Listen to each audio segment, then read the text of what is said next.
हम लोग बस में थे, पता नहीं कौन गोलियां धड़ाधड़ चलाने लगा। कुछ देर शांत हो हम लोगों ने जल्दी जल्दी बस से नीचे उतरा। को बहुत लोग बस में भी थे। नमस्कार दोस्तों, जम्मू कश्मीर के रियासी जिले में रविवार की शाम को एक बहुत ही भयानक घटना हुई। आतंकवादियों ने उत्तर प्रदेश के तीर्थयात्रियों को ले जा रही एक बस पर हमला किया, जिसमें 9 लोग मारे गए और 33 लोग घायल हो गए। ये हमला कोई साधारण हमला नहीं था।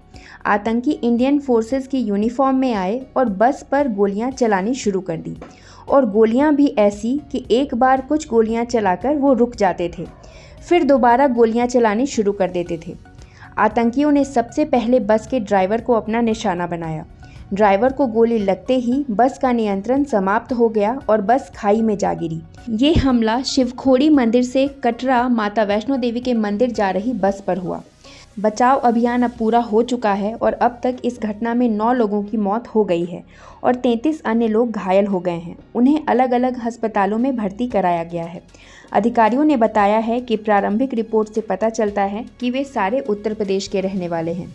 एक प्रत्यक्षदर्शी ने यह भी बताया कि लाल रंग के मफलर में एक नकाबपोश हमलावर को बस पर फायरिंग करते हुए उसने देखा था। दोस्तों, जरा उस समय बस में मौजूद लोगों की हालत के बारे में सोचिए। ये बहुत ही दुर्भाग्यपूर्ण घटना है और भगवान न करे भविष्य में किसी के साथ भी ऐसी कोई घटना हो।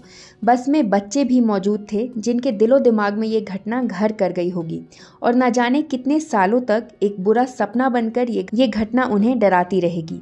कितने ही लोगों ने इस घटना में अपनों को खो दिया। कितने लोगों की मौत हुई है? सर, हमारे परिवार से 5 मेंबर गए थे, जिसमें मेरा छोटा भाई, उसकी घरवाली और मेरी बच्ची और कंवर साहब और उनका बच्चा एक। तो कुल 5 लोग गए थे, जिनमें से 4 की मौत हो चुकी है। आपकी जो बेटी थी उनकी भी मौत हो गई, उसमें उनके जो बेटा था 2 साल का उनकी भी मौत, उनकी भी सबकी मौत हो गई। खाली कंवर साहब बच्चे हैं, वो भी हॉस्पिटल में हैं। हम लोग बस में थे, पता नहीं कौन गोलियां धड़ाधड़ चलाने लगा। कुछ देर शांत हो हम लोगों ने जल्दी जल्दी बस से नीचे उतरा। को बहुत लोग बस में भी थे।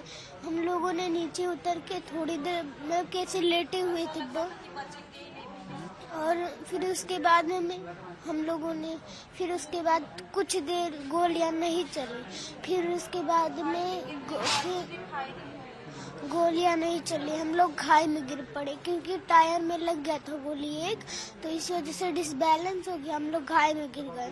फिर उसके बाद जब हमारा जो सिर है वो जो बस के उसके नीचे आ गया था, सीट के नीचे, इसी वजह से हम बहुत परेशान थे। सच में इन आतंकियों का कोई दीन ईमान नहीं होता है और ये किसी और ही धुन में रहते हैं। इन्हें ना तो इंसानियत से कुछ लेना देना होता है, ना ही किसी धर्म से। विश्वास आपको भगवान में हो या फिर अल्लाह में, इंसानियत से बड़ा कोई रिश्ता नहीं होता। लेकिन ये बात इन आतंकियों को कौन समझाए। फिलहाल तो हम आशा करते हैं कि इस हमले में जिन लोगों ने अपनों को खोया है या फिर जिनके अपने घायल हैं, वो जल्दी ही स्वस्थ हो पाएं और ईश्वर उनके परिवार वालों को इस बड़े दुख को सहन करने की